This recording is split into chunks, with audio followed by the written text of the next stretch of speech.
everyone, welcome back to my channel, or welcome to my channel. Last time we were together like this, we talked about Franklin, and in this episode we will be talking about George Shrinks. Just like last time, this video will be broken down to a few different categories, such as characters, story, production, and the end of George Shrinks. So let's begin.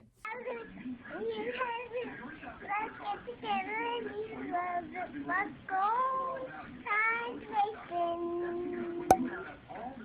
George Shrinks is a Canadian animated television show aimed for children. George Shrinks is based off the books by William Joyce. The books were actually produced in China in a partnership with Jade Animation and Nelvana, as well as PBS. George Shrinks aired on CBC, TVO, YTV, and PBS Kids. The first episode was released September 9th, 2000. It carried out 3 seasons and 40 episodes. Our main characters consist of the Shrinks family. George Shrinks is our main character and the title holder. He is 10 years old and he is inventive, creative, and curious. Not to be confused with Curious George. This one's just Curious George Shrinks. Harold Shrinks Jr., who is nicknamed Junior, is George's little brother. He is seen mostly accompanying George along all of his journeys and helping him with tasks that are too big for George to deal with. Perdita Shrinks is George's mother. She's a freelance artist. She enjoys to help with the community and her family. This is a bit painful to say, but she may be stealing my love from Susan. Is she a better MILF? Harold Shrinks is George's father. He is a musician who also likes to invent things as well. This whole family is very creative. Harold is also eccentric and loving. That's what the wiki said about him. He's eccentric. Our last main character is Rebecca Lopez, or Becky. She is the Shrinks' neighbor and George's best friend. She likes to accompany George as well, but one of her hobbies is ice hockey. Now for a list of characters we see throughout the show. Aunt Eunice, George and Junior's great aunt, Sparkle Tangerine, Russell Copeland, Ellen, Timmy and Jimmy Fortivok, I probably said the last name wrong, Hilda and Henry, who, if you couldn't tell by Timmy and Jimmy and Hilda and Henry, they're both 2 sets of twins. I don't know why production companies feel the need to name twins similar names, like as if the viewer wouldn't know if they're twins if they aren't basically the same name. Like, are similar names like Timmy and Jimmy or same letter names like Hilda and Henry necessary? Okay, I have an idea for a children's show. Great, lay it on me. It's a show about twins. Nice, children love twins. I always wish I was one. Great, so Beatrice and Chartreuse are like on this great adventure. Hold on. Who is Beatrice and Chartreuse in this story? They're the twins. What? What's so funny? They aren't twins. What? They're identical, same parents, same family. Okay, but they aren't twins. What? Their names are Beatrice and Chartreuse. Yeah, so? Twins have to have matching names or no one will know they're twins. But they look the exact same. Doesn't matter, that's not obvious enough. Barry and Larry. I'm setting this into the big guy right now. What was that? Helga, Lizzie, the Cadwells, who also have twins. One of them being voiced by Michael Cera. And lastly, Skylar. Let's start our analysis off with the theme song. This one's gonna be so embarrassing, we're not singing it. We're just gonna slam poetry it, okay? Oh, well, the boy's kinda small. George Shrinks. But it doesn't show at all. George Shrinks. Because he's always acting tall. George Shrinks. George Shrinks, he's called. If a problem should be found, George Shrinks. He's a good to have around. George Shrinks. Because of the biggest and the small, George shrinks. George shrinks, George shrinks, he's called. George always seems to find a way to make his dreams come true each day. His brother Junior does the crawl. George shrinks. Well, Daddy blows a bugle call. George shrinks. And Mama keeps an eye on all. George shrinks. George shrinks. George shrinks. George shrinks. And George shrinks. Yeah. Okay, that theme song actually like slaps. It actually is so good. Like, his brother Junior does the crawl. His daddy blows a bugle call. Through this theme song, we learn about the characters, the Shrinks family. The first episode is called If It Ain't Broken. The episode opens with an introduction from George, and we see his enormous bed and all of his enormous toys and enormous stuff, despite him not even being a foot tall. A quick little break here. Let's talk about how tall he actually is, because we do know that he is tiny. He is really tiny, but how tiny is he? He is 3 inches tall. So why does he have a bed triple his height? Having a son 3 inches tall, you should accommodate to him, give him a Barbie dream house. He's so tiny that he uses a ruler to get off his bed, as well as a homemade zip line to get down to the floor. We learned that it is his father's birthday, and George has no idea what to make for him. His brother Junior is introduced, and George describes that Junior sees him as a toy. Now, I'm not sure if he's like implying that because George is super small, Junior has a lot of fun playing with him because he's tinier, or if like Junior actually sees him as a toy.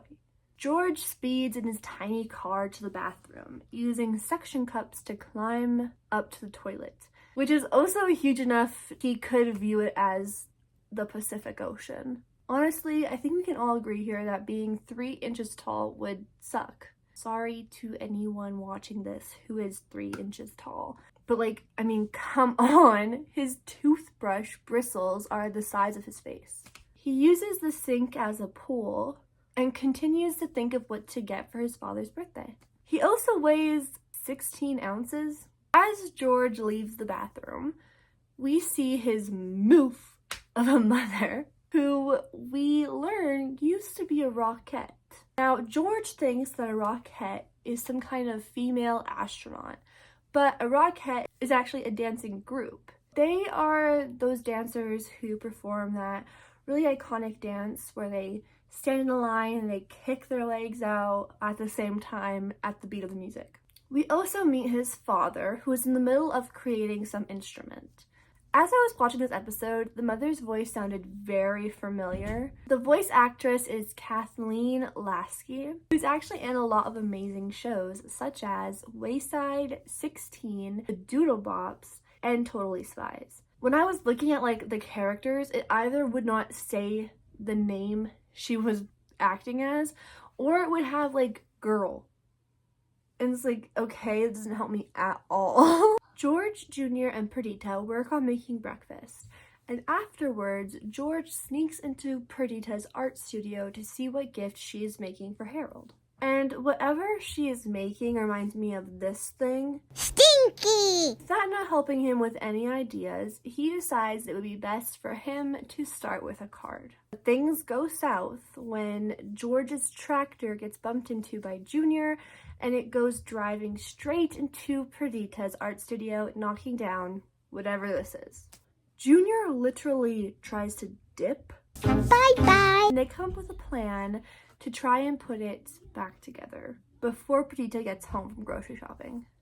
Taping it doesn't work, so they sneak into Harold's office and try to grab the glue, but it falls into a tuba. George goes in after it and ends up getting stuck too. The only way to get him out is for Junior to blow on the tuba, launching him and the glue out of it. And somehow Harold doesn't wake up from that, but the glue gets stuck on Harold's face.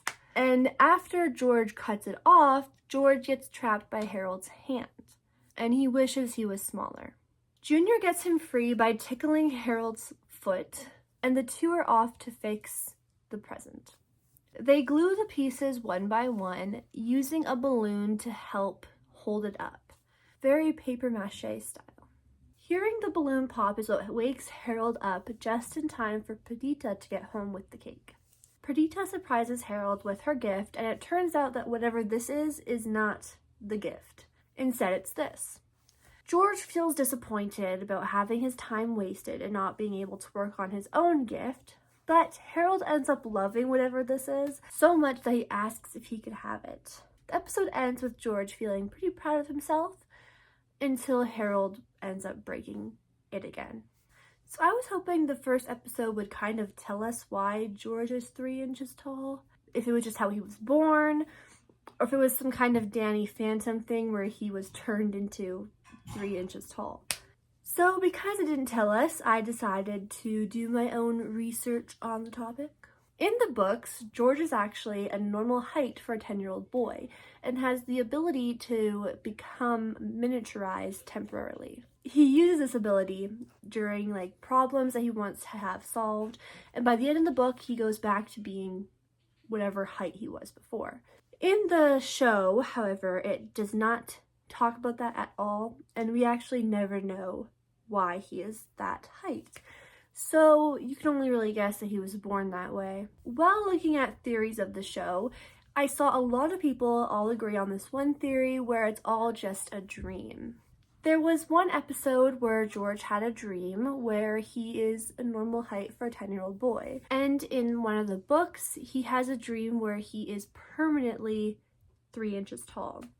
So people like to theorize that in the show, when he woke up to being this normal height boy, it was actually not a dream and it was his reality. I always thought it was some kind of scientific way where someone turned him into that height. That was my theory from when I was 7. And I had rolled with it all these years, and I actually kind of gaslit myself into thinking it actually happened. Personally, I like the theory that it's all kind of a dream because the thought of him being born really tiny makes me uncomfortable. Sorry, Short King. George Shrinks ended in 2003. It is unclear if the show was canceled or if it just had run its time and ended. The last episode is called Lost and Found Art. The episode opens with Perdita working on an art sculpture in the front yard. The garage is a mess, and Harold decides it's time to clean it up since he's been trying to find something for his instrument. And he soon finds that Perdita used it in a piece for her sculpture. But Harold wasn't upset at all, a supportive husband. He still decides it's time to clean out the garage with the help of Junior, George, and Becky. George decides that he wants to work on an invention like his mother, but one that will help them get all the junk out of the garage quicker. So, with the help of Becky and the observation of Junior, they create a conveyor belt. Harold mentions that at some point, George was literally knee-high to a diaper pin. We also see old skates of George's, which are so small I'm actually surprised anyone could see George at all at that age. They clean out the garage, and Harold begins setting up the table tennis. George is given the task of listening for the garbage truck, while Perdita and Junior are out looking for one more piece for her art project. But he is too distracted trying to find the ping pong ball that he didn't hear the garbage truck roll up, and it's too late to stop them from taking Perdita's sculpture. George and Becky tell Harold what had happened, and they drive to the dump where George and Becky learn about the 3 R's: reduce, reuse, and recycle. Eventually they find some pieces of the sculpture, but the rest of it has been taken to the recycling plant. Turns out Perdita and Junior were also at the dump looking for another piece for her sculpture. They explain to Perdita that the sculpture ended up at the dump on their own fault. And Perdita is very understanding and says that she had more fun making it, so she won't mind getting to build it again. They go back home, clean off the pieces, and rebuild it. Perdita presents it at the Earth Day Fair and wins an award. The episode ends with George and Becky planning to play table tennis, but the sculpture ends up taking up the whole garage, and George learns that everyone makes mistakes and that one person's trash is another person's treasure. Personally, I only remember the first episode of this show. I had it on a DVD with like a bunch of other episodes on it, but that's the only one I can remember.